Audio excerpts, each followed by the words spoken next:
Hey, what's up YouTube? It's ICU, and in today's tutorial, I'm going to show you guys how to downgrade iOS 13.3 back to iOS 13.2.3, all in the name of being able to jailbreak, because iOS 13.2.3 actually has two key kernel vulnerabilities that are closed by Apple's latest 13.3 release, and those vulnerabilities will inevitably be exploited, which in turn will lead to a jailbreak, not only a jailbreak, but a semi-untethered jailbreak, which means you'll be able to jailbreak without a computer on device for all devices, not just the iPhone 10 and lower, which will include Apple's newer A12 and A13 powered ones like this iPhone 11 Pro Max right here.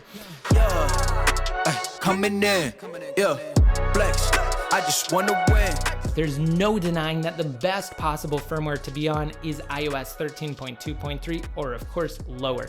It's always best policy to stay as low as you possibly can because we just don't know when new exploits are going to drop. We do, however, know that 13.1.3 and lower also have extra kernel vulnerabilities. So if you're there, definitely do not update, but the choice of whether you want to update if you are on an even higher firmware like iOS 13.2, which closes those sub 13.1.3 vulnerabilities, is entirely up to you. However, like I said, it's always best policy to stay as low as possible. This is mostly for people who are on iOS 13.3 as of recording this video, but it will also work for updating as well. The exact same steps you're going to take to downgrade will also work for updating from iOS 13.2 or higher to 13.2.3. Now, I must also say that this is very time sensitive, so before you watch any further, check down below in the comment section. I'm actually going to have a pinned comment concerning whether iOS 13.2.3 is still being signed by Apple, because believe it or not, once Apple stops signing iOS 13.2.3, it will no longer be possible to downgrade. Now, it's imperative to just reiterate that once more. Downgrades are only possible if Apple is still signing the target firmware, being iOS 13.2.3, because of a number of security checks that Finder on macOS and iTunes on Windows perform when restoring a device. Apple has to give the quote go-ahead, so to speak, on their end before the downgrade initiates. In other words, this guide will expire and it will no longer be possible to downgrade once Apple stops signing iOS 13.2.3. It's only a matter of time. It's not a question of if, but rather when. So definitely check there. There are also going to be a couple of other places that you'll be able to check as well in the resources that are linked down below in the description. But as long as that comment says it's possible, then you know you will be able to downgrade back to 13.2.3 to better ensure your ability to be able to jailbreak. So we're going to go ahead and get started. All we really need is a computer. It can actually be Mac or Windows. It really doesn't matter. So unlike CheckRain, which is currently Mac OS exclusive, you'll be able to downgrade if you do have a Windows computer. I'm going to show you guys the steps for both. They're nearly identical, with one little caveat that I'll mention when we get there. But all you need is your device, a USB cable, and a computer. If you don't have a computer, you can borrow a friend's. It doesn't even have to be your personal computer. You just need a computer for the downgrade process. And it doesn't take long at all, maybe 20 minutes tops. So once you do have your device, a computer, and a cable, just connect your device to your computer via that USB cable, and also navigate to the link that's down below in the description, the very first one.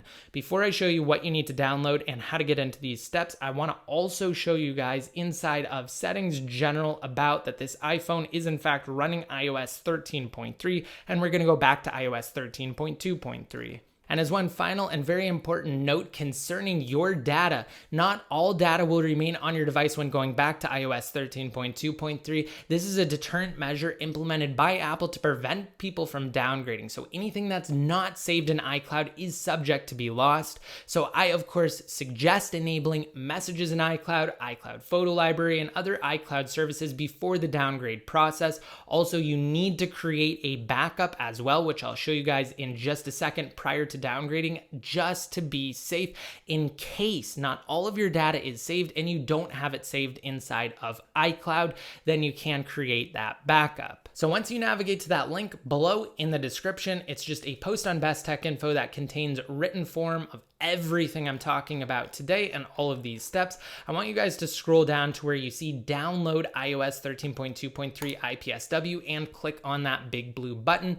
You'll then be redirected once all of the resources are gathered. And from there, I want you guys to click right where it says click here, and you'll be redirected to the source site. From here, you just need to select your device. I have an iPhone, so I'm going to select iPhone. Next, this is very important. You need to actually select which device you have. I know personally that this is a global iPhone 10 model, so that's what I'm going to select right here. 9 times out of 10, if Apple is still signing the firmware and you're experiencing issues during the downgrade process, it's because you downloaded the wrong IPSW.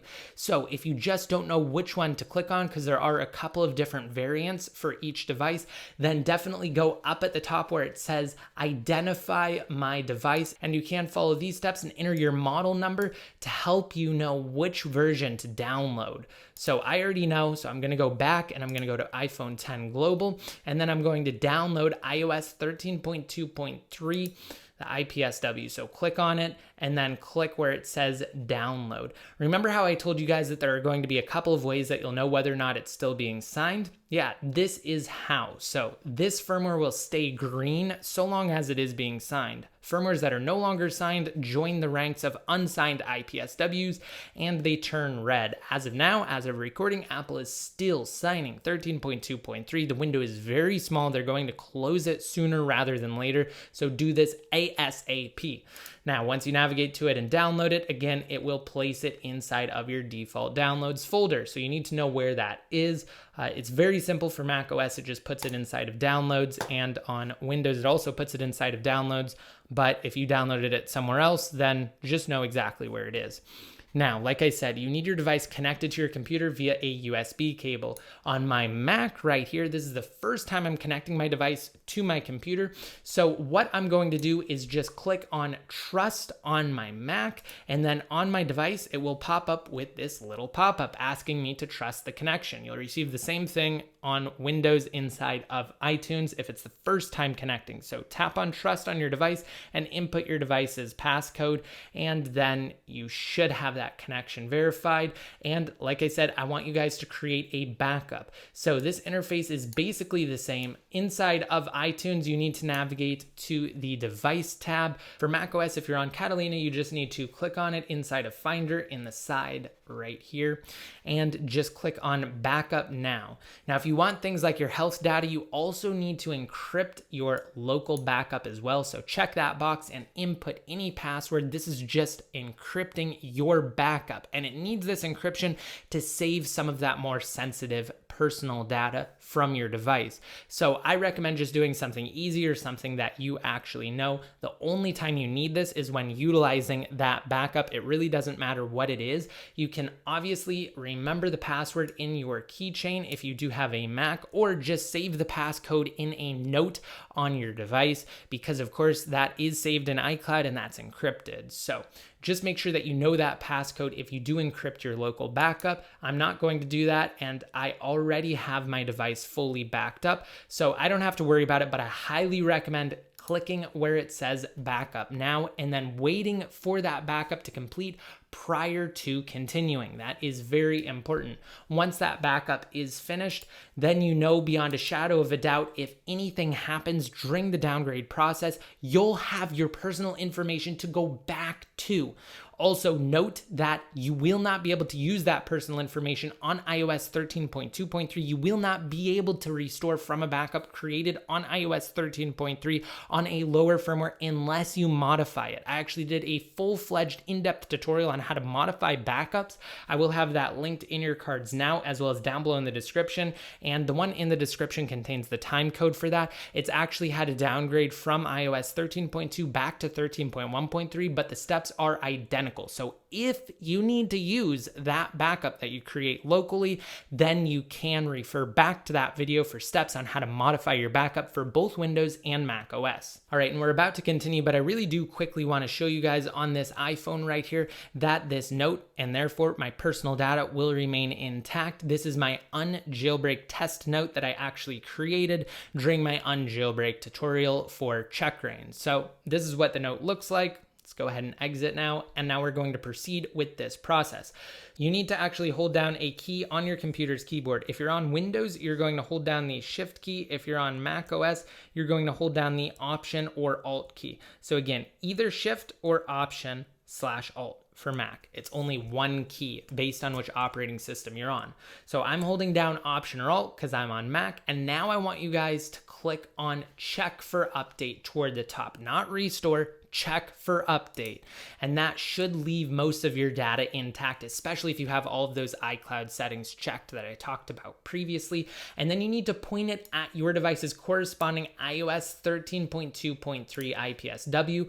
Once you select it and you click Open, click on Update, the prompt that you receive, and then it's going to prepare your device for software update. But first, it's going to ask you to input your device's passcode. This is just what you use to unlock your device, and it may take a second for that to appear as well. And once it does, just input the passcode, and then it should proceed through the process. And it's going to do a number of verifications and checks to ensure that everything functions smoothly. So if you experience any hiccups after this point, again, that is because Apple is no longer signing iOS 13.2.3, although you should receive a kickback from Apple servers prior to that even. So I'm going to click continue here on this prompt that says to enter your device's passcode, and it's just going to go through the update or rather downgrade process. Remember, we are tricking it to essentially downgrade us back while also retaining the vast majority of our device's data. Now, there's really not going to be anything interesting going on inside of Finder. It's just going to have this little spinning wheel over on the left, and really the main progress for the downgrade is going to be on your device beneath the Apple logo, that restore bar. That's what you want to refer to. The same thing goes if you're on Windows. Really, the main and overall progress is going to be actually on the device itself. Definitely do not disconnect it. You will encounter issues and complications, and this is also one of the reasons why I had you guys create a full backup prior to this point, because if anything goes wrong whatsoever, it's always better to have that backup than to not have it. So this does take quite a bit of time. I'm actually going to come back once we are further along in the process. Okay, so there you can see that the Apple logo just disappeared. The screen went black. It's going to come back up, and there's going to be another Apple logo with the progress bar beneath it. That's just going to be the on-device consolidation stage. So just wait for your device to come back up. At this point, you can unplug it, but it is not recommended. But it really doesn't matter if you do happen to unplug your device, just because, again, this is the on-device consolidation step. So again, once more, we have an Apple logo, progress bar beneath it. It'll take some time, not nearly as long as the actual downgrade process itself. And once that's done, you should be good to go, and your device will come back up. Okay, so you can see that the progress bar is now gone. We just have an Apple logo, and it puts us right at our device's lock screen. So let's go ahead and swipe up and input our passcode here. And now when we go over inside of the settings application here, followed by general and then about, you'll notice that we now are on iOS 13.2.3. How epic is that? And also on our computer, on the device tab, when we navigate to it, it confirms that we are on 13.2.3 as well. So we did downgrade successfully. And just to show you guys that we have our data inside of notes, we have this exact same note that I showed you guys previously. If you encounter any sort of issues or data loss, like I said, definitely check down below in the description for information on how to use that backup that you created on a higher firmware on iOS 13.2.3. And now one last thing before we go, I want to show you guys how to block OTA software updates, because that's the last thing you want after going through all of this process to actually downgrade, is for your device to inadvertently update or for you to mistakenly update it to iOS 13.3. So I'm going to show you guys exactly how to do it. The same link, the very first one down below in the description where you downloaded the IPSW from, you'll be able to download the tvOS beta profile. That's what we need. So just navigate to that link inside of Mobile Safari. Has to be Mobile Safari, cannot be Chrome or anything else. And then just scroll all the way down to the download section and tap on the tvOS button there. And then it's just going to take a few seconds to gather the links, and then you will be redirected. And once you are, just tap right where it says download for the tvOS profile, and then it's going to put you on this page here. And I want you guys to scroll all the way to the bottom once more, and you're going to download the tvOS 12 version. Do not download tvOS 13. 12 is the one that blocks updates, and then just tap through the prompts to download it, and then followed by allow on the pop-up. And then at this point, you guys need to go inside of the settings application, tap on profile downloaded, followed by install, and then input your device's passcode. And once you do, tap install to the consent, followed by install again, and then you just need to reboot. So I'm gonna restart right now, and at that point, once your device comes back up, you will not have any available updates, and in fact, updates will not install automatically. The only thing you have to watch out for at that point is when you connect your device to your computer, so just remain vigilant of any and all pop-ups once you connect to your computer after you downgrade. So let's go ahead and unlock now that we are rebooted here, and go inside of settings, followed by general, software update. And now you can see that the update does not actually work. So it says that 13.2.3 is the latest version, whereas before I showed you guys it said 13.3 is the latest version. That's because we broke it with the installation of that tvOS profile. So I really hope you guys like this tutorial. Stay tuned. I'll keep you guys fully in the loop for everything related to jailbreaking, and also any new developments to come of those kernel vulnerabilities on iOS 13.2.3. And until next time, this is ICU signing out.